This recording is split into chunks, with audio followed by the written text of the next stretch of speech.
ಸ್ವಾಗತ. ವಾರ್ತೆಗಳು ಓದುತ್ತಿರುವವರು ಹಿತಕರ್ ಜೈನ್. ಮುಖ್ಯಾಂಶಗಳು: ಸಾಗರದ ಪುಣ್ಯಭೂಮಿಯಲ್ಲಿ ಜನಿಸಿ ಇಲ್ಲಿನ ನೆಲದಲ್ಲಿಯೇ ಶಿಕ್ಷಣ, ಸಂಸ್ಕಾರ, ಸಂಸ್ಕೃತಿ ಸಂಪನ್ನರಾದ ವಿಶ್ವವಿಖ್ಯಾತ ಶ್ರೀ ಕ್ಷೇತ್ರ ಶ್ರವಣಬೆಳಗೊಳ ಜೈನ ಮಹಾಸಂಸ್ಥಾನದ ಪರಮ ಪೂಜ್ಯ ಜಗದ್ಗುರು ಸ್ವಸ್ತಿ ಶ್ರೀಮದ್ ಅಭಿನವ ಚಾರುಕೀರ್ತಿ ಪಂಡಿತಾಚಾರ್ಯವರ್ಯ ಶ್ರೀಗಳ ಪುರ ಪ್ರವೇಶ ಅದ್ಧೂರಿಯಾಗಿ ಪೂರ್ಣ ಕುಂಭಗಳ ಸ್ವಾಗತದಿಂದ ಜರುಗಿತು. ಸರ್ವವನ್ನು ತ್ಯಾಗ ಮಾಡಿ ಮೋಕ್ಷ ಪದವಿ ಹೊಂದಿದ ಭಗವಂತನ ಪೂಜಿಸುವುದು, ಧ್ಯಾನಿಸುವುದು ಶ್ರಾವಕರ ಕರ್ತವ್ಯ. ಪೂಜೆಯಿಂದ ಉತ್ತಮ ಫಲ ನಿಶ್ಚಿತ. ಪರೋಪಕಾರ ಜೈನ ಧರ್ಮದ ಕರ್ತವ್ಯ ಎಂದು ಧ್ಯೇಯ ಎಂದು ಪಂಡಿತಾಚಾರ್ಯ ಶ್ರೀ ಶ್ರವಣಬೆಳಗೊಳದ ಶ್ರೀಗಳು ನುಡಿದರು. ವಾರ್ತೆಗಳು ನೋಡ್ತಾ ಇರಿ, ಮುಂದುವರಿಯುತ್ತೆ.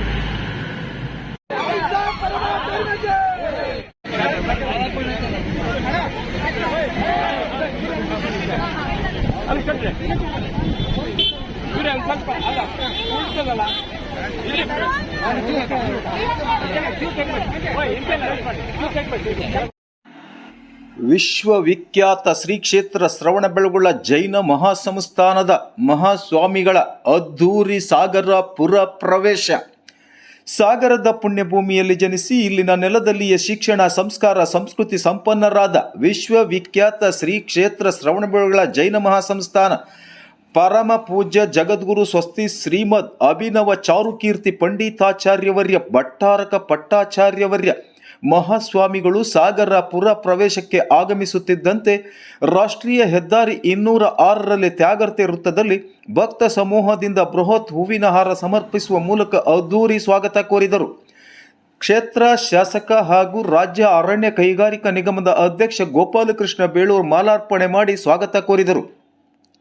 ಜೈನ ಸಮೂಹ ಹಾಗೂ ನಾಗರಿಕರುಗಳು ಕಾರು ಮತ್ತು ದ್ವಿಚಕ್ರ ವಾಹನಗಳ ಬೃಹತ್ ರ್ಯಾಲಿಯ ಮೂಲಕ ಹೆದ್ದಾರಿಯಲ್ಲಿ ಸಾಗಿದ ಮೆರವಣಿಗೆ ಅಗ್ರಹಾರ ವೃತ್ತದ ಮೂಲಕ ರಾಷ್ಟ್ರೀಯ ಹೆದ್ದಾರಿಯಲ್ಲಿ ಸಾಗರ ನಗರ ಪೊಲೀಸ್ ಠಾಣೆ ಎದುರಿನಿಂದ ಚಾಮರಾಜಪೇಟೆ ರಸ್ತೆ ಮೂಲಕ ಮಾರಿಕಾಂಬಾ ದೇವಸ್ಥಾನದ ಎದುರು ಜೆಸಿ ರಸ್ತೆಯ ಮೂಲಕ ಮಹಾಗಣಪತಿ ದೇವಸ್ಥಾನದ ಆವರಣಕ್ಕೆ ಆಗಮಿಸಿದರು. ಮಹಾಗಣಪತಿ ದೇವಸ್ಥಾನದ ಆವರಣ ಸಮೀಪ ನಿರ್ಮಿಸಲಾಗಿರುವ ಸ್ವಾಗತ ಮಂಟಪಕ್ಕೆ ಶ್ರೀಗಳು ಆಗಮಿಸುತ್ತಿದ್ದಂತೆ ಜೈಕಾರಗಳು ಮೊಳಗಿದವು. ಲೋಕಸಭಾ ಸದಸ್ಯ BY ರಾಘವೇಂದ್ರ ಅವರು ಮೊದಲೇ ಆಗಮಿಸಿದ್ದು ಶ್ರೀಗಳನ್ನು ಸ್ವಾಗತಿಸಿ ಗೌರವಿಸಿದರು, ಆಶೀರ್ವಾದ ಪಡೆದರು. ಮಾಜಿ ಶಾಸಕ ಹಾಲಪ್ಪ ಹರತಾಳು ಮತ್ತು ಮಲ್ಲಿಕಾರ್ಜುನ ಹಕ್ರೆ, TD ಮೇಘರಾಜ್ ಮೊದಲಾದವರ ತಂಡ ಶ್ರೀಗಳನ್ನು ಸ್ವಾಗತಿಸಿತು. ಶ್ರೀಗಳು ಸ್ವಾಗತ ಮಂಟಪದಿಂದ ಹೊರಟಾಗ ಮಂಗಲ ವಾದ್ಯ ಸಮೇತ ಪೂರ್ಣಕುಂಭ ಹೊತ್ತಿರುವ ಸುಮಂಗಲೆಯರಿಂದ ಭವ್ಯ ಸ್ವಾಗತ ದೊರೆಯಿತು. ಪಾದಯಾತ್ರೆಯ ಮೂಲಕ ಶ್ವೇತಾಂಬರ ಜೈನ ಸಮುದಾಯದ ದೇವಸ್ಥಾನಕ್ಕೆ ಆಗಮಿಸಿ ದೇವಸ್ಥಾನದಲ್ಲಿ ಜಿನೇಶ್ವರ ಸ್ವಾಮಿಗೆ ನಮಸ್ಕರಿಸಿ ಶ್ವೇತಾಂಬರ ಜೈನ ಸಮುದಾಯದಿಂದ ಗೌರವ ಸ್ವೀಕರಿಸಿ ಮೆರವಣಿಗೆಗೆ ಸಜ್ಜಾಗಿರುವ ಭವ್ಯ ರಥ ರೂಢರಾದರು. ರಥದ ಎದುರು ಚಂಡೆ ಸದ್ದು ವಿಜೃಂಭಿಸಿದರೆ ತಾಳ ಹಿಡಿದ ಮಹಿಳೆಯರು ಹಾಡು ಕುಣಿತ ಮೂಲಕ ಸಾಗಿದರು. ಡ್ರಮ್ ಸೆಟ್ ಬಾರಿಸುವ ತಂಡ ಸಮೇತ ನವಿಲು ಕುಣಿತ, ಕೋಲಾಟ, ಯಕ್ಷಗಾನ ವೇಷಧಾರಿಗಳ ತಂಡ ಸೇರಿದಂತೆ 10ಕ್ಕೂ ಹೆಚ್ಚು ಕಲಾ ತಂಡಗಳಿಂದ ಕೂಡಿದ ಸಾವಿರಾರು ಭಕ್ತರು, ಅಭಿಮಾನಿಗಳು ಸರದಿ ಸಾಲಿನ ಮೆರವಣಿಗೆಯಲ್ಲಿ ಸಾಗರದ ಪ್ರಮುಖ ವೃತ್ತ SPM ರಸ್ತೆಯ ಮೂಲಕ ಲಿಂಬು ವೃತ್ತ, ಅಂಬೇಡ್ಕರ್ ವೃತ್ತದಿಂದ ಮಾರ್ಕೆಟ್ ರಸ್ತೆ, ಶಿವಪ್ಪನಾಯಕ ವೃತ್ತದಲ್ಲಿ, ರಾಷ್ಟ್ರೀಯ ಹೆದ್ದಾರಿಯಲ್ಲಿ X ವೃತ್ತದಲ್ಲಿ ಆಗಮಿಸಿ ಅಶೋಕ ರಸ್ತೆಯ ಮೂಲಕ ಸಾಗರ ಹೋಟೆಲ್ ವೃತ್ತದಿಂದ ಚಾಮರಾಜಪೇಟೆ ಮೂಲಕ ನಗರಸಭೆ ಎದುರಿನಿಂದ ಪೊಲೀಸ್ ಠಾಣೆ ಎದುರು, ಹಳೆಯ ಖಾಸಗಿ ಬಸ್ ನಿಲ್ದಾಣದ ಎದುರಿನಿಂದ ಸಾಗುವ ಮೆರವಣಿಗೆ ಕೋರ್ಟ್ ರಸ್ತೆಯಲ್ಲಿ ಸಾಗಿ ನೆಹರು ಮೈದಾನದಲ್ಲಿರುವ ಜೈನ ದಿಗಂಬರ ಮಂದಿರವನ್ನು ಪ್ರವೇಶಿಸಿತು. ನೆಹರು ಮೈದಾನದಲ್ಲಿ ದಿಗಂಬರ ಜೈನ ಮಂದಿರದಲ್ಲಿ ಮಧ್ಯಾಹ್ನ 1:30ಕ್ಕೆ ಶ್ರೀ 1008 ಆದಿನಾಥ ಋಷಭನಾಥ ತೀರ್ಥಂಕರರ ಜಿನ ಬಿಂಬಕ್ಕೆ ಪಂಚಾಮೃತ ಅಭಿಷೇಕ, ವಿಶೇಷ ಪೂಜೆ ಹಾಗೂ ಶ್ರೀ ಆದಿನಾಥ ತೀರ್ಥಂಕರರ ಸ್ವಾಮಿಗೆ ರಜತ ಪ್ರಭಾವಳಿಯನ್ನು ಸಮರ್ಪಣೆ ಮಾಡಿದರು. ಪೂಜ್ಯ ಶ್ರವಣಬೆಳಗೊಳ ಮಹಾಸಂಸ್ಥಾನದ ಜಗದ್ಗುರು ಸ್ವಸ್ತಿ ಶ್ರೀಮದ್ ಅಭಿನವ ಚಾರುಕೀರ್ತಿ ಪಂಡಿತಾಚಾರ್ಯವರ್ಯ ಭಟ್ಟಾರಕ ಪಟ್ಟಾಚಾರ್ಯವರ ಮಹಾಸ್ವಾಮಿಗಳ ಅಮೃತ ಹಸ್ತದಿಂದ ಸಮರ್ಪಣೆಯಾಯಿತು.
ಶ್ರೀ ಶ್ರವಣಬೆಳಗೊಳ ಶ್ರೀಗಳ ಪುರ ಪ್ರವೇಶದ ನಂತರ ಗುರು ವಂದನಾ ಕಾರ್ಯಕ್ರಮದ ವೇದಿಕೆಯ ಮುಂಭಾಗದಲ್ಲಿ ಮಹಿಳಾ ಜನಸ್ತೋಮ.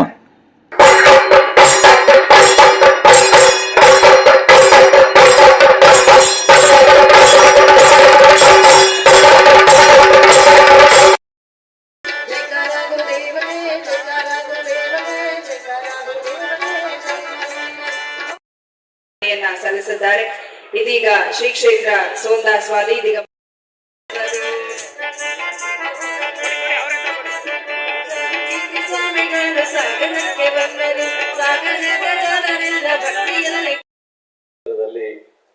ಇವತ್ತು ಪೂಜ್ಯರ ಒಂದು ಪದಾರ್ಪಣೆ ಮಾಡೋ ಮೂಲಕ ಇಲ್ಲಿ ಬರುವ ಅವರ ಹೆಜ್ಜೆ ಇಡುವ ಮೂಲಕ ಈ ಕ್ಷೇತ್ರ ಒಂದು ಉತ್ತಮವಾದಂತ ಒಂದು ಪವಿತ್ರತೆಯನ್ನು ಪಡೆದಿದೆ ಅಂತ ನಾವು ಹೇಳಲಿಕ್ಕೆ ಇಷ್ಟಪಡ್ತೀನಿ. ಬಂಧುಗಳು, ಈ ಊರಲ್ಲಿ ಹುಟ್ಟಿ ಬೆಳೆದು ಈ ಪ್ರಸಿದ್ಧವಾದಂತ ಈ ದೇಶದ ಪ್ರಸಿದ್ಧ ಸ್ಥಳವಾದಂತ ಶ್ರವಣಬೆಳಗೊಳದ ಒಂದು ಮಹಾಸಂಸ್ಥಾನದ ಗುರುಗಳಾಗುವಂಥದ್ದು ಅವರ ಮಾತಿನಲ್ಲಿ ಬಹಳಷ್ಟು ಕೇಳಿದಾಗ ಅನ್ನಿಸ್ತದೆ. ಮನಸ್ಸುಗಳು ಹಗುರವಾಗಿದ್ದಾಗ, ಮನಸ್ಸು ಆರಾಮಾಗಿದ್ದಾಗ, ಮೌನವತಾಗಿದ್ದಂಥ ಸಂದರ್ಭದಲ್ಲಿ ಯಾವ ವ್ಯಕ್ತಿಗಳು ಸಹ ಇಷ್ಟು ಎತ್ತರಕ್ಕೆ ಹೋಗ್ಬೋದು ಅನ್ನೋದನ್ನ ಗುರುಗಳು ತೋರಿಸ್ಕೊಟ್ಟಿದ್ದಾರೆ. ನಾನು ಅವ್ರನ್ನ ನೋಡಿದ್ದು ಅಷ್ಟೊಂದು ಗೊತ್ತಿಲ್ಲ, ಅಷ್ಟೊಂದು ಇರಲಿಲ್ಲ, ನಾನು ನೋಡಿದ್ದನ್ನೆಲ್ಲ ಗೊತ್ತಾಗಿರ್ಲಿಲ್ಲ. ಆದರೆ ಅವರ ಒಂದು ವ್ಯಕ್ತಿತ್ವ, ಅವರ ಒಂದು ಚೈತನ್ಯ, ಅವರ ಒಂದು ಬೆಳಗ್ಗೆ ನಾನು ಸ್ವಾಗತ ಇದಕ್ಕೆ ಹೋಗ್ಬೇಕಾದ್ರೆ ಗಡಿ ಭಾಗದಲ್ಲಿ ಎತ್ಕೊಂಡಾಗ ಫಸ್ಟ್ ನೋಡಿದಾಗ ಅರ್ಥ ಆಯ್ತು ನನಗೆ, ನಿಜವಾಗ್ಲೂ ವಿವೇಕಾನಂದರ ತರನೇ ಇದ್ದಾರೆ. ಆ ಒಂದು ಕಳೆ, ಆ ಮುಖದಲ್ಲಿರುವಂತ ಇದು ನಿಜವಾಗ್ಲೂ ಖುಷಿ ಆಗ್ಬಿಡುತ್ತೆ ನನಗೆ. ಇದ್ರಲ್ಲಿ ಕೈ ಮುಗಿಬೇಕಾದ್ರೆ ಆ ಒಂದು ಭಕ್ತಿ ನನಗೆ ಬಂತು ಅಲ್ಲಿ. ಹಾಗಾಗಿ ಇವತ್ತು ಇಷ್ಟು ದೊಡ್ಡ ಮಟ್ಟದ ಕಾರ್ಯಕ್ರಮ ನಡಿಬೇಕಾದ್ರೆ ಈ ಸಾಗರದ ಎಲ್ಲ ಜೈನ ಸಮಾಜದವರು ಒಗ್ಗೂಡಿ ನನ್ನ ಹತ್ರ ಬಂದು ಹೇಳಿದ್ರು, ಒಂದು ಒಳ್ಳೆ ಕಾರ್ಯಕ್ರಮ ಮಾಡ್ಬೇಕಂತ. ನಾನು ಹೇಳಿದೆ, ಅಷ್ಟು ದೊಡ್ಡ ನಮ್ಮ ಕ್ಷೇತ್ರ ಶ್ರವಣಬೆಳಗೊಳ ಸ್ವಾಮೀಜಿ ಅವರು ಬರ್ತಾರೆ ಅಂತ ಹೇಳಿದಾಗ ನಾವ್ಯಾರು ಸುಮ್ಮನೆ ಇರ್ಲಿಕ್ಕಾಗೋದಿಲ್ಲ, ನಾವು ಕೈ ಜೋಡಿಸ್ತೀವಿ, ನೀವೆಲ್ಲರೂ ಮಾಡಿ ಅಂತ ಹೇಳಿ ಇಲ್ಲಿ ಏನು ಅನುಕೂಲ ಬೇಕು ಎಲ್ಲ ಸಹ ವ್ಯವಸ್ಥೆಯನ್ನು ಮಾಡ್ಕೊಡ್ತೀವಿ ಅಂತ ಸಹ ನಾವು ಹೇಳಿದ್ದೀವಿ. ಅವರೆಲ್ಲ ಖುಷಿಯಾಗಿ ಇವತ್ತು ಗುರುಗಳನ್ನ ಬರಮಾಡಿಕೊಂಡಿದ್ದಾರೆ. ಅದ್ರ ಜೊತೆಗೆ 2 ಜನ ಇವತ್ತು ಮತ್ತೆ ನಮ್ಮ ಗುರುಗಳಿದ್ದಾರೆ. ಅವ್ರ ಶಕ್ತಿ ಅದು. ನಮ್ಮ ಹುಂಚ ಮಠದ ಗುರುಗಳಂತೂ ಅವರು ಇಡೀ ನಮ್ಮ ಈ ಭಾಗದ ಒಂದು ಧಾರ್ಮಿಕ ಕ್ಷೇತ್ರದಲ್ಲಿ ಅತ್ಯಂತ ಯಶಸ್ವಿಯಾಗಿ ನಡೆಸಿರ್ತಾರೆ. ಸ್ವಂತ ಗುರುಗಳು ಸಹ ಅವರ ಒಂದು ವ್ಯಕ್ತಿತ್ವ ನಿಮಗೆಲ್ಲರಿಗೂ ಗೊತ್ತಿರುವಂತ ವಿಷಯ. ನಾನು ಹೇಳೋದಿಷ್ಟೇ, ಇವತ್ತು ಇಡೀ ನಮ್ಮ ದೇಶದ ಜನರಿಗಾಗಿ, ದೇಶದ ಧಾರ್ಮಿಕ ಕ್ಷೇತ್ರಕ್ಕಾಗಿ ಇಷ್ಟು ತ್ಯಾಗ ಮಾಡಿರುವಂತ ನಮ್ಮ ಸ್ವಾಮೀಜಿಗಳು ನಾವು ಇಲ್ಲಿದ್ದಾರೆ. ಆದರೆ ತಮ್ಮ ಮನೆ ಮಠವೆಲ್ಲ ಬಿಟ್ಟು ಇವತ್ತು ತಮ್ಮ ಸೇವೆಗಾಗಿ ನಿಂತ್ಕೊಂಡಿರುವಂತ ಅವರಿಗೆ ನಾವು ಕೇವಲ ಇಲ್ಲಿ ಮಾತ್ರ ಸನ್ಮಾನ ಮಾಡಿ, ಇಲ್ಲಿ ಮಾತ್ರ ಗೌರವ ಕೊಡುವಂಥದ್ದಲ್ಲ, ಆ ಮಠವನ್ನ ಬೆಳೆಸುವಂತ ಕಾರ್ಯದಲ್ಲಿ ನಾವು ಆಗಿರ್ಬೇಕಾಗತ್ತೆ. ಇವತ್ತು ಮಠ ಮಂದಿರಗಳು ಬೆಳಿಬೇಕಾದ್ರೆ ಭಕ್ತಾದಿಗಳು ಹೋದ್ರೆ ಮಾತ್ರ ಸಾಧ್ಯ ಆಗತ್ತೆ.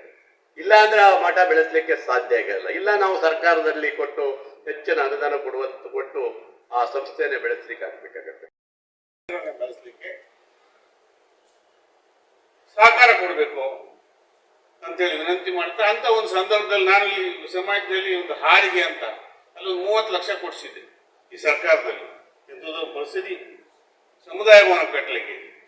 ಇನ್ನೊಂದು ಹಾಲ್ ಸಸಿ ಅಲ್ಲಿಯೂ ಕೂಡ ಒಂದು 30 ಲಕ್ಷ ಕೊಡೋ ಸಂದರ್ಭ ಬಂದಿತ್ತು. ನಮ್ಮ ನಮ್ಮನ್ನೆಲ್ಲ ಕರ್ಕೊಬಂದರು. ಬಿದರೂರು ದೇವಸ್ಥಾನ ಅದಕ್ಕೊಂದು 50 ಲಕ್ಷ ಕೊಡಬೇಕು. ಈಗಿರುವ ಸರ್ಕಾರದವರು ಮತ್ತು ಶಾಸಕರು ಅದನ್ನು ಗಮನ ಹರಿಸ್ಬೇಕು. ಅಲ್ಲೊಂದು ಸುಂದರವಾದ ದೇವಸ್ಥಾನ ಕಟ್ಟಿಸ್ತಿದ್ದಾರೆ. ನನಗೆ ಕೊನೆಯ ದಿನಗಳಲ್ಲಿ ಹೇಳಿದ್ರು ಬರೀ 5 ಲಕ್ಷ ಕೊಟ್ಟಿದ್ವಿ, MP 10 ಲಕ್ಷ ಕೊಟ್ಟಿದ್ದಾರೆ. ಯಾಕೆ ಹೇಳ್ತೇನೆ ಇದು ಅಂದ್ರೆ ಸರ್ಕಾರಗಳ ಸಹಕಾರ ಬೇಕು. ಇವತ್ತು ಧರ್ಮ ಬೆಳೀಲಿಕ್ಕೆ ಆ ಕೆಲಸ ಆಗಲಿ ಅಂತೇಳಿ ಹೇಳ್ತಾ ಇನ್ನು ಅನೇಕ ಕೆಲಸಗಳು ಆಗ್ಬೇಕಾಗಿದೆ. ಮತ್ತು ಪೂಜ್ಯರು ಇಲ್ಲಿಂದ ಹೋಗಿ ಬರುವಾಗ ಏನ್ ತಗೊಬಂದಿದ್ದಾರೆ, ಮಂಗಲ ಪುರ ಪ್ರವೇಶ ಮಾಡುವಾಗ ಏನ್ ತಂದಿದ್ದಾರೆ ಅಂತ ಹೇಳಿದ್ರೆ, ನಾನು ಹೇಳದ್ನಲ್ಲ, ಅಭಯ ರುಚಿ ಅಭಯ ಮತ್ತೆ ಅವ್ರ ಮುಖದಲ್ಲಿರ್ತಕ್ಕಂಥ ನಗುವನ್ನು ತಂದಿದ್ದಾರೆ. ನಾನು ಕೂಡ ಅಲ್ಲೊಂದು ನಮಸ್ಕಾರ ಮಾಡಿ ಅವ್ರ ಕಾಲು ಮುಟ್ಟಿ ಹೋಗ್ಬಿಡ್ಬೇಕು ಅಂತ ಯೋಚನೆಯಲ್ಲಿ ಬಂದವನು. ಆದ್ರೆ ಅವ್ರು ಬರ್ತಿದ್ದಂಗೆ ನೋಡಿದೆ, ಅವ್ರ ಮುಖ ನೋಡಿದ್ರೆ ಅವ್ರ ನಗು ಇದೆಯಲ್ಲ ಮುಖದಲ್ಲಿ, ಅದು ಈ ದೇಶದಲ್ಲಿ ಧರ್ಮವನ್ನು ಬೆಳೆಸ್ತದೆ, ನಮ್ಮಂತವ್ರನ್ನ ಸೆಳೀತದೆ, ಸಾರ್ವಜನಿಕರನ್ನ ಸೆಳೀತದೆ, ಸೆಳಿಬೇಕು. ಅದನ್ನ ನೋಡಿದ ಮೇಲೆ ನಾನು ಕೂಡ ಮನಸ್ಸೊತ್ತು ಇಡೀ ದಿನ ಹೆಜ್ಜೆ ಹಾಕ್ತಕ್ಕಂಥ ಒಂದು ಪ್ರಮೇಯ ಬಂತು. ಆಯ್ತು, ಇಂಥ ಒಂದು ಪುಣ್ಯದ ಕೆಲಸದಲ್ಲಿ ನಮಗೆ ಭಾಗವಹಿಸೋದಕ್ಕೆ ಅವಕಾಶ ಮಾಡಿಕೊಟ್ಟಿದ್ದಕ್ಕಾಗಿ ಹೊಂದಿಸ್ತಾ, ತಮ್ಮ ಸೇವೆ ಮಾಡೋದಕ್ಕೆ ಅವಕಾಶ ಮಾಡಿಕೊಡ್ಬೇಕು ಅಂತ ಹೇಳ್ತಾ ಮರ ಗಿಡ ಕೊಟ್ಟರು. ಅವ್ರ ಮನಸ್ಸಿನಲ್ಲಿ ಗಿಡ ಕೊಡೋದು ಈ ಮಲೆನಾಡಿನ ಒಂದು ಇದು. ಆ ಗಿಡದ ಬಗ್ಗೆ ಅವ್ರಿಗಿರ್ತಕ್ಕಂಥ ಈ ಪರಿಸರದ ಬಗ್ಗೆ ನಾವೆಲ್ಲ ಕಡಿದು ಹಾಳು ಮಾಡ್ಬಿಟ್ಟಿದೀವಿ, ಬಗರ್ಕು ಮಾಡ್ಬಿಟ್ಟಿದೀವಿ, ಮುಳುಗಡೆ ಮಾಡ್ಬಿಟ್ಟಿದೀವಿ. ಅದು ಅವ್ರ ಮನಸ್ಸಿನಲ್ಲಿದೆ. ಅವರು ಶರಾವತಿ ಮುಳುಗಡೆ ರೈತರ ಮಗ, ಮುಳುಗಡೆಯಿಂದ ಬಂದವರು, ನಾವೆಲ್ಲ ಮುಳುಗಡೆ ಬಂದವರು. ಅದರ ಕಲ್ಪನೆ ಇಟ್ಕೊಂಡು 5,000 ಗಿಡಗಳನ್ನ ಇಲ್ಲಿ ತಂದಿದ್ದೀರಲ್ಲ, ನಾವ್ ಏನ್ ಹೇಳ್ಬೇಕು? ಅದನ್ನ ನಾವು ಅರ್ಥ ಮಾಡ್ಕೋಬೇಕು ಅಂತ ವಿನಂತಿ ಮಾಡ್ತೇನೆ. ನಾನು ಅರ್ಥ ಮಾಡ್ಕೋಬೇಕು, ತಾವು. ಹೇಗಿತ್ತು ಮಲೆನಾಡು? ದಟ್ಟವಾದ ಅಡವಿಗಳು, ಕಿಕ್ಕಿರಿದ ಮಲೆನಾಡು, ಸುತ್ತಲೂ ಎತ್ತರದ ಬೆಟ್ಟಗಳು, ಎತ್ತ ನೋಡಿದರತ್ತ ಸಿರಿ ಹಸುರು, ಕಣ್ಣುಗಳಿಗೆ ಆನಂದ, ಏನಾತ್ಮ ಒಂದೊಸುಗೆ ಅಂತಕ್ಕಂಥ ಮಲೆನಾಡನ್ನ ನೋಡಿದಂತ ಪೂಜ್ಯರು ತಾವು ಬಯಲುಸೀಮೆಗೆ ಹೋಗಿದ್ದಾರೆ, ಅಲ್ಲಿ ಮಠದಲ್ಲಿ ಇದ್ದಾರೆ. ಅಲ್ಲಿಂದ ಬರುವಾಗ ಇಲ್ಲಿಯ ಮರಗಳನ್ನು ಅಲ್ಲಿಂದ ತಂದಿದ್ದಾರೆ. ನಾವು ಇಲ್ಲಿದ್ದವ್ರು ಏನ್ ಮಾಡ್ಬೇಕು? ಮರ ಗಿಡವನ್ನು ಬೆಳೆಸ್ಬೇಕೋ ಬೇಡ? ಅವರಿಗೆ ಸೆಳೀತಾ ಇದೆ ಇಲ್ಲಿ. ಅದನ್ನ ಹೇಳ್ತಾರೆ ಕುವೆಂಪು ಅವರು. ಬೇಸರ ಆಗಿದೆ ಬಯಲು ಸೀಮೆಯ ಬೋಲು ಬಯಲಿನ ಬಾಳು. ಅವ್ರಿಗೆ ಬೇಸರ ಆಗಿಲ್ಲ, ಧರ್ಮ ಬೆಳೆಸಕ್ ಹೋದವರು. ಬೇಸರ ಆಗಿದೆ ಬಯಲು ಸೀಮೆಯ ಬೋಲು ಬಯಲಿನ ಬಾಳು. ಅಲ್ಲಿ ಶ್ರವಣ ಬೆಳಗೊಳ ಬಯಲು ಸೀಮೆಯ ಬೋಳು ಬಯಲಿನ ನಾಡು. ಬಿಸಿಲು ಬೇಸಿಗೆ ಬೀಸು ಉರಿ ಶಕೆ. ಅವ್ರು ಸರ್ವಸಂಗ ತ್ಯಾಗ ಮಾಡಿದವ್ರಿಗೆ ಅವ್ರಿಗೆ ಏನು ಶಕೆನೂ ಆಗಲ್ಲ, ಬಿಸಿನೂ ಆಗಲ್ಲ. ಆದ್ರೂ ಮನಸ್ಸು ಹೇಳ್ತಾ ಇದೆ, ಬೇಸರ ಆಗಿದೆ ಬಯಲು ಸೀಮೆಯ ಬೋಳು ಬಯಲಿನ ಬಾಳಿದು, ಬಿಸಿಲು ಬೇಸಿಗೆ ಬೀಸು ಉರಿಶಕ್ಕೆ ತಾಳಲಾರದ ಗೋಳಿದು, ನಾ ಹೋಗುವೆನು ನನ್ನೊಲುಮೆಯ ಗೂಡಿಗೆ, ಸಿರಿಬನಂಗಳ ಮಲೆಯ ಮಂಗಲ ನಾಡಿಗೆ ಅಂತ ಹೇಳಿ ಆ ಮಲೆಯ ಮಂಗಲ ನಾಡಿಗೆ 5,000 ಸಸಿಗಳನ್ನು ತಂದಿದ್ದಾರೆ. ನಾವು ಇನ್ನು 45,000 ಸೇರಿಸಿ 50,000 ಗಿಡಗಳನ್ನು ನೆಟ್ಟು ಬೆಳೆಸಿದ್ರೆ ನಾವು ಇವತ್ತು ಇಲ್ಲಿ ಬಂದದಕ್ಕೆ ಸಾರ್ಥಕ ಆಗತ್ತೆ. ಈ ಕ್ಷಣದಲ್ಲಿ ನಂಗೆ 1 ಗಿಡ ಕೊಟ್ಟಿದ್ದಾರೆ, ನಾನು ಇನ್ನು 10 ಗಿಡ ಬೆಳೆಸ್ತೇನೆ. ಮುಂದೊಂದು ದಿನ ಅವರಿಗೆ ತೋರಿಸ್ಬೇಕು ಅನ್ನೋ ಪ್ರತಿಜ್ಞೆಯನ್ನು ಇಲ್ಲೇ ಮಾಡಿ ನನಗೆ ಅವಕಾಶ ಮಾಡಿಕೊಟ್ಟಂತ ಸಮಿತಿ. ಪರೋಪಕಾರ ಜೈನ ಧರ್ಮದ ತತ್ವ. ಸರ್ವವನ್ನೂ ತ್ಯಾಗ ಮಾಡಿ ಮೋಕ್ಷ ಪದವಿ ಹೊಂದಿರುವ ಭಗವಂತನನ್ನು ಪೂಜಿಸುವುದು, ಧ್ಯಾನಿಸುವುದು ಶ್ರಾವಕರ ಕರ್ತವ್ಯ. ಪೂಜೆಯಿಂದ ಉತ್ತಮ ಫಲ ನಿಶ್ಚಿತ. ಪರೋಪಕಾರ ಜೈನ ಧರ್ಮದ ತತ್ವ ಎಂದು ವಿಶ್ವವಿಖ್ಯಾತ ಶ್ರೀ ಕ್ಷೇತ್ರ ಶ್ರವಣಬೆಳಗೊಳ ಜೈನ ಮಹಾಸಂಸ್ಥಾನ ಪರಮ ಪೂಜ್ಯ ಜಗದ್ಗುರು ಸ್ವಸ್ತಿ ಶ್ರೀಮದ್ ಅಭಿನವ ಚಾರುಕೀರ್ತಿ ಪಂಡಿತಾಚಾರ್ಯವರ್ಯ ಭಟ್ಟಾರಕ ಪಟ್ಟಾಚಾರ್ಯವರ್ಯ ಮಹಾಸ್ವಾಮಿಗಳು ನುಡಿದರು. ಅವರು ಸಾಗರದ ಪುರ ಪ್ರವೇಶದ ನಂತರ ನೆಹರು ಮೈದಾನದಲ್ಲಿರುವ ದಿಗಂಬರ ಜೈನ ಮಂದಿರದ ಆವರಣದಲ್ಲಿ ಸರ್ವತೋಭದ್ರ ಜೈನ ಸಮಾಜದಿಂದ ಆಯೋಜಿಸಲಾಗಿದ್ದ ಗುರು ವಂದನಾ ಕಾರ್ಯಕ್ರಮದಲ್ಲಿ ದಿವ್ಯ ಸಾನ್ನಿಧ್ಯ ವಹಿಸಿ ಆಶೀರ್ವಚನ ಹಾಗೂ ಜನ್ಮಭೂಮಿಯಲ್ಲಿ ಪೂರ್ವಾಶ್ರಮದಲ್ಲಿ ಶ್ರೀಗಳು ನಡೆದು ಬಂದ ಮಾರ್ಗದ ಪುನಃಸ್ಮರಣೆಯ ನುಡಿದರು. ಇಲ್ಲಿನ ನೆಹರು ಮೈದಾನದಲ್ಲಿನ ಆದಿನಾಥ ಬಸದಿಯ ಪಕ್ಕದಲ್ಲಿರುವ ಚಿಕ್ಕ ಹಂಚಿನ ಮನೆಯಲ್ಲಿ ತಾವು ಜನ್ಮವೆತ್ತಿದ್ದೇವೆ. ಇಲ್ಲಿನ ಪ್ರಾಂಗಣದಲ್ಲಿ ಆಡಿ ಓಡಿ ಕುಣಿದು ಕುಪ್ಪಳಿಸಿ ಬೆಳೆದಿರುವ ಜೊತೆಗೆ ಶ್ರೀ ಆದಿನಾಥ ತೀರ್ಥಂಕರರ ಜಿನಬಿಂಬಕ್ಕೆ ನಿತ್ಯ ಪೂಜಾ ಕಾರ್ಯಕ್ಕೆ ತಂದೆಯೊಂದಿಗೆ ಮಂದಿರದ ಎದುರಿನಲ್ಲಿ ಪಾದ ತೊಳೆದುಕೊಂಡು ಶುಭ್ರವಾಗಿ ಶ್ರೀ ಜಿನಬಿಂಬಕ್ಕೆ ಭಕ್ತಿಯಿಂದ ಅಭಿಷೇಕ ಮಾಡಿದ ಫಲವಾಗಿ ಇಂದು ಸಾವಿರಾರು ಭಕ್ತರ ಸಮ್ಮುಖದಲ್ಲಿ ಭಕ್ತ ಸಮೂಹ ಪಾದ ತೊಳೆದು ಪೂಜಿಸಿ ಗೌರವಿಸುವ ಗೌರವ ದೊರೆಯುತ್ತಿದೆ ಎಂದು ಧಾರ್ಮಿಕ ವಿಧಿವಿಧಾನಗಳ ಮಹತ್ವವನ್ನು ವಿವರಿಸಿದರು. ಸಾಗರ ಧರ್ಮ ಸಹಿಷ್ಣುತೆಗೆ ಹೆಸರುವಾಸಿಯಾಗಿದೆ. ಯಾವುದಾದರೂ ನಗರ ನಿರ್ಮಾಣ ಮಾಡುವ ಮೊದಲು ಇಲ್ಲಿನ ಸಾಗರ ನಗರವನ್ನು ವೀಕ್ಷಿಸಿ ಮಾದರಿ ನಗರ ನಿರ್ಮಿಸಬೇಕು. ಸಾಗರ ಎಂಬ ಹೆಸರು ಕೆಳದಿ ಅರಸರ ಕಾಲದಿಂದ ನಿರ್ಮಿತವಾದ ಗಣಪತಿ ಕೆರೆ ಸಾಗರದಂತೆ ವಿಶಾಲವಾಗಿತ್ತು. ಇದರಿಂದ ಸದಾಶಿವ ಸಾಗರ ಅರಸರ ಪರಿಣಾಮ ಸಾಗರ ಎಂಬ ಹೆಸರು ನಾಮಕರಣಗೊಂಡಿದೆ ಎಂದರು. ಸಾಗರದಲ್ಲಿ ಹೆಸರಂತ ಗಣಪತಿ ಕೆರೆ ಅಂಚಿನಲ್ಲಿ ಗಣಪತಿ ದೇವಸ್ಥಾನ ಮತ್ತು ಮಸೀದಿ ಅಂಟಿಕೊಂಡಿರುವುದು ಮಾತ್ರವಲ್ಲ, ಇಲ್ಲಿನ ಶಾಂತಿ ಸೌಹಾರ್ದತೆಯಿಂದ ಪೂಜೆ ಪ್ರಾರ್ಥನೆಗಳು ನೆರವೇರುತ್ತಿರುವುದು ಇದೊಂದು ಧರ್ಮ ಸಹಿಷ್ಣುತೆಗೆ ಸಾಕ್ಷಿಯಾಗಿದೆ ಎಂದರು. ಸಾಗರದಂತಹ ಗಣಪತಿ ಕೆರೆಯಿಂದ ಸಾಗರ ಎಂಬ ಹೆಸರು ಬಂದರೆ ಅತ್ತ ಶ್ರವಣಬೆಳಗೊಳದಲ್ಲಿನ ಬೆಟ್ಟದ ವಿಂಧ್ಯಗಿರಿ ಚಂದ್ರಗಿರಿಯ ಬುಡದಲ್ಲಿರುವ ಕೆರೆಯಿಂದ ಬೆಳಗುಳ ಎಂಬ ನಾಮಕರಣವಾಗಿದೆ. ಇದರಿಂದ ಸಾಗರಕ್ಕೂ ಬೆಳಗುಳಕ್ಕೂ ಸಾಮ್ಯತೆ ಇದೆ ಎಂದರು. ಶ್ರವಣಬೆಳಗೊಳದಲ್ಲಿ ಭಗವಾನ್ ಬಾಹುಬಲಿ ಸ್ವಾಮಿಯ 52 ಅಡಿ ಎತ್ತರದ ಮೂರ್ತಿ ಸ್ಥಾಪನೆ ಇತಿಹಾಸವಿದೆ. ದೇಶದಲ್ಲಿ ತಾಜ್ ಮಹಲ್ ನಿರ್ಮಾಣದ ಪ್ರೀತಿಯ ಸಂಕೇತವಾದರೆ ಶ್ರವಣಬೆಳಗೊಳದಲ್ಲಿ ಭಗವಾನ್ ಬಾಹುಬಲಿ ಮೂರ್ತಿಯ ಸ್ಥಾಪನೆ ಚಾವುಂಡರಾಯನ ತಾಯಿಯ ಆಶಯದ ಫಲವಾಗಿದೆ ಎನ್ನುವುದು ಸ್ಮರಣೀಯವಾಗಿದೆ. ತಾಯಿ ಕನಸಿನಲ್ಲಿ ಕಾಣಿಸಿಕೊಂಡ ಬಾಹುಬಲಿ ಮೂರ್ತಿಯ ಕುರಿತು ಪುತ್ರ ಚಾವುಂಡರಾಯನಿಗೆ ತಿಳಿಸಿದಾಗ ತಕ್ಷಣ ಕಾರ್ಯಪ್ರವೃತ್ತರಾಗಿ ಬೃಹತ್ ಗಾತ್ರದ ಸುಂದರ ಮೂರ್ತಿ ಶಿಲ್ಪಿಗಳಿಂದ ಸಿದ್ಧಗೊಂಡಿರುವುದೇ ವಿಶ್ವವಿಖ್ಯಾತ 2300 ವರ್ಷಗಳ ಇತಿಹಾಸವಿರುವ ಶ್ರೀಮಠದ ಪರಂಪರೆಗೆ ಸಾಕ್ಷಿಯಾಗಿದೆ ಎಂದರು. ಕಳೆದ 3 ವರ್ಷ 1 ದಿನ ನಮ್ಮ ಪೂರ್ವಾಶ್ರಮದ ಜನ್ಮಭೂಮಿ ಸಾಗರಕ್ಕೆ ಇಂದು ಪ್ರಥಮ ಬಾರಿಗೆ ಭಕ್ತರ, ಅಭಿಮಾನಿಗಳ, ಸಮಸ್ತ ನಾಗರಿಕರ ಪ್ರೀತಿ, ವಿಶ್ವಾಸ, ಗೌರವ, ಪೂಜ್ಯ ಭಾವನೆಯಿಂದ ನೀಡಿರುವ ಜನಸ್ತೋಮದಿಂದ ಪುಳಕಿತನಾಗಿದ್ದೇವೆ. ಭಗವಂತ ತಮಗೆಲ್ಲ ಸುಖ, ಶಾಂತಿ, ನೆಮ್ಮದಿಯ ಧರ್ಮ ಮಾರ್ಗದ ಕೃಪೆ ತೋರಲಿ ಎಂದು ಆಶೀರ್ವದಿಸಿದರು. ಇದು ಪ್ರವಚನಕ್ಕಿಂತ ಸಾಗರದ ಪುಣ್ಯಭೂಮಿಯಲ್ಲಿ ಜನಿಸಿ ಇಲ್ಲಿನ ನೆಲದಲ್ಲಿಯೇ ಶಿಕ್ಷಣ, ಸಂಸ್ಕಾರ, ಸಂಸ್ಕೃತಿ ಸಂಪನ್ನರಾದ ವಿಚಾರಗಳ ಕುರಿತು ನೆನಪಿನ ಸುರುಳಿಗಳನ್ನು ಬಿಚ್ಚಿಡಲು ಬಯಸುತ್ತೇವೆ ಎಂದ ಅವರು ಕಲಿತ ರೋಟರಿ ಶಾಲೆಯ ದಿನಗಳನ್ನು ಸ್ಮರಿಸಿದರು. ಪ್ರೌಢಶಾಲೆ, ಜನತಾ ಶಾಲೆಯಲ್ಲಿನ ಕಲಿಕೆಗಳ ದಿನಗಳನ್ನು ಸ್ಮರಿಸಿದರು. ತಮ್ಮ ಸಹೋದರ ಅಕ್ಷರನ ಜೊತೆಗೆ ಪೈಪೋಟಿ ನಡೆಸುತ್ತಿರುವ ವಿಷಯಗಳ ಜೊತೆ ತರಲೆ, ಕೀಟಲೆ ಆಟದಲ್ಲಿ ಮೈಮರೆಯುತ್ತಿದ್ದಾಗ ತಂದೆಯವರು ಮನೆಯ ಸಮೀಪದ ಹುಣಸೆ ಮರದ ಕೋಲಿನಿಂದ ಬಾರಿಸುತ್ತಿದ್ದ ದಿನಗಳನ್ನು ಮೆಲುಕು ಹಾಕಿದರು. ಪ್ರಸ್ತುತ ತಾವು ಎತ್ತರದ ಸ್ಥಾನಕ್ಕೆ ಏರಿದ್ದೇವೆ. ಇತ್ತ ನಮಗೆ ಹೊಡೆಯಲು ಬಳಸುತ್ತಿದ್ದ ಹುಣಸೆ ಮರವು ನಾಶವಾಗಿದೆ.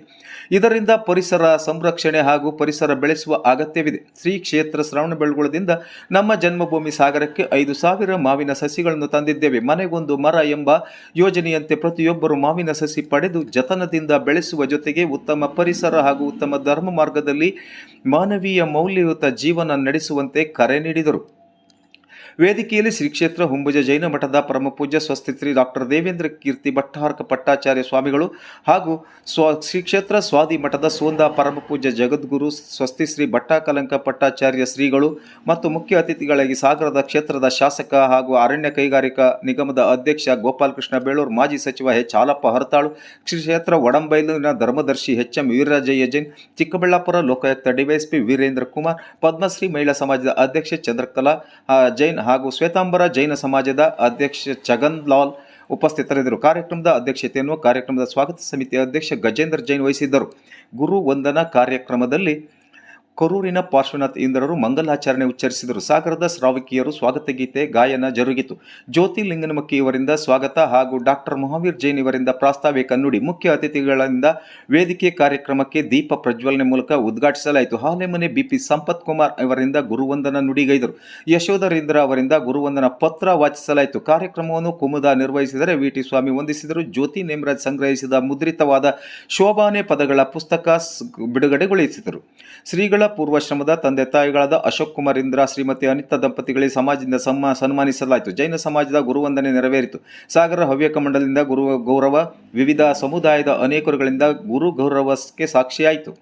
ನೆರೆದ ಜನಸಮೂಹಕ್ಕೆ ಮಾವಿನ ಸಸಿಗಳ ಜೊತೆಗೆ ಗುರುಕೃಪೆಯ ಮಂತ್ರಾಕ್ಷತೆಯನ್ನು ವಿತರಿಸಲಾಯಿತು.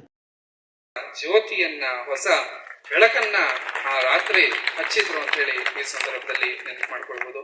ಕೇವಲ ನೀನು ಬರೀ ನಿನ್ನ ಈ ಕೆಲಸ ಮಾಡ್ಕೊಳ್ಳೋದಷ್ಟೇ ಅಲ್ಲಪ್ಪ, ನಿಂದು ಜವಾಬ್ದಾರಿಗಳು ದೊಡ್ಡದಾಗಿದೆ, ನೀನು ಇನ್ನು ಮುಂದೆ ಬೇಕಾದಷ್ಟು ಮಾಡ್ತಕ್ಕಂಥದ್ದಿದೆ, ಸಮಾಜಕ್ಕೆ ಮಾಡ್ತಕ್ಕಂಥದ್ದಿದೆ ಅಂತ ಹೇಳಿ ಅವರು ಪ್ರೇರಣೆಯನ್ನ ಮಾಡಿ ಆ ದಿನ ನಮ್ಮ ಜೀವನದಲ್ಲಿ ಒಂದು ಮರು ಅಧ್ಯಾಯವನ್ನ ಅವರು ಸೃಷ್ಟಿಸಿದ್ರು, ಒಂದು ಹೊಸ ಅಧ್ಯಾಯವನ್ನ ಅವರು ಸ್ಥಾಪಿಸಿದ್ರು ಅಂತ ಹೇಳಿ ಈ ಸಂದರ್ಭದಲ್ಲಿ ಹೇಳ್ಬೋದು. ಅದಾದ ನಂತರ ನಮ್ಮ ದೀಕ್ಷಾ ಎಲ್ಲ ಆಗ್ತದೆ. ಆಗ್ಲಿಂದಲೂ ಕೂಡ ಅದಾದ ನಂತರ ಒಂದು ದಿನ ನಮಗೆ ಸಮಯಾವಕಾಶ ಕೊಟ್ಟು ಪುರ ಪ್ರವೇಶವನ್ನ ತಾವೆಲ್ಲರೂ ಕೂಡ ಈ ಸಂದರ್ಭದಲ್ಲಿ ಮಾಡಿದ್ದೀರಾ. ತಮ್ಮೆಲ್ಲರ ಒಂದು ಪ್ರೀತಿ, ವಿಶ್ವಾಸ, ಆ ಸ್ನೇಹ, ಆ ಮಾರ್ಗದರ್ಶನ ಸದಾ ಇದೇ ರೀತಿಯಾಗಿ ಮುಂದುವರಿಯಲಿ ಅಂತ ಹೇಳಿ, ಹಾಗೆ ಆ ಗುರುಪೀಠದ ಮೇಲಿನ ಗೌರವ, ಹಾಗೆ ನಿಮ್ಮ ಸಹಕಾರಗಳು ಇದೇ ರೀತಿಯಾಗಿ ಮುಂದುವರಿಯಲಿ ಅಂತ ಹೇಳಿ ಅಪೇಕ್ಷೆಯನ್ನು ಪಡ್ತಾ, ಹಾಗೆ ವಿಶೇಷವಾಗಿ ನಮ್ಮ ಶ್ರವಣಬೆಳಗೊಳದಲ್ಲಿ ಸುಮಾರು ಒಂದು 20 ರಿಂದ 25 ಜನ ಜೈನ ಇಲ್ಲಿ ಸಾಗರದ ಕಾರ್ಯಕರ್ತರುಗಳಿದ್ದಾರೆ. ಅವರು ಹಿಂದಿನಿಂದಲೂ ಕೂಡ 100 ವರ್ಷಗಳಿಂದ ಶ್ರವಣಬೆಳಗೊಳ, ನಮ್ಮಿಂದ ಅಷ್ಟೇ ಅಲ್ಲ, ಹಿಂದಿನಿಂದಲೂ ಕೂಡ 100 ವರ್ಷದಿಂದ ಸಾಗರ ಮತ್ತೆ ಶ್ರವಣಬೆಳಗೊಳದ ಸಂಬಂಧ ಇದೆ. ಹಾಗೆ ಅದಕ್ಕೋಸ್ಕರ ತುಂಬಾ ಜನ ವಿದ್ಯಾರ್ಥಿಗಳು ಅಲ್ಲಿ ಓದಿದ್ದಾರೆ, ಹಾಗೆ ಓದಿ ಅಲ್ಲೇ ಕೆಲಸವನ್ನ ಮಾಡ್ತಿದ್ದಾರೆ. ಆ ಎಲ್ಲ ಶ್ರೀಮಠದ ಕಾರ್ಯಕರ್ತರನ್ನು ಕೂಡ ನಾವು ಈ ದಿನ ಕರೆ ತಂದಿದ್ದೇವೆ. ಆ ಎಲ್ಲರಿಗೂ ಕೂಡ ಈ ಸಂದರ್ಭದಲ್ಲಿ ಗೌರವವನ್ನ ಸಲ್ಲಿಸ್ತೇವೆ. ಹಾಗೆ ಹಿಂದಿನಿಂದಲೂ ಕೂಡ ಸಾಗರದವರು ಅಲ್ಲಿ ಸೇವೆಯನ್ನ ಮಾಡ್ಕೊಂಡು ಬಂದಿದ್ದಾರೆ. ಅವರೆಲ್ಲರಿಗೂ ಕೂಡ ಒಳ್ಳೆಯದಾಗಲಿ ಅಂತಕ್ಕಂತಹ ಭಾವನೆಯನ್ನ ವ್ಯಕ್ತಪಡಿಸಿ, ಹಾಗೆ ತಾವೆಲ್ಲರೂ ಈ ದಿನದ ವಿಶೇಷ ಕಾರ್ಯಕ್ರಮವನ್ನು ಮಾಡಿದ್ದೀರಿ. ಆ ಒಂದು ನಿಟ್ಟಿನಲ್ಲಿ ಈ ದಿನ ಜಿನ ಮಂದಿರಕ್ಕೆ ಭಗವಂತರ ಸೇವೆಗಾಗಿ ಒಂದು ದೀಪವನ್ನ ನೀಡಲಾಗಿದೆ. ಹಾಗೆ ಬಾಹುಬಲಿಯ ಕ್ಷೇತ್ರವಾಗಿರೋದ್ರಿಂದ ಕ್ಷೇತ್ರವಾಗಿರೋದ್ರಿಂದ ಬಾಹುಬಲಿ ಸ್ವಾಮಿಯ ಒಂದು ಜಿನ ಪ್ರತಿಮೆಯನ್ನ ಒಂದು ಜಯಕಾರ ಗುರುದೇವನೇ ಜಯಕಾರ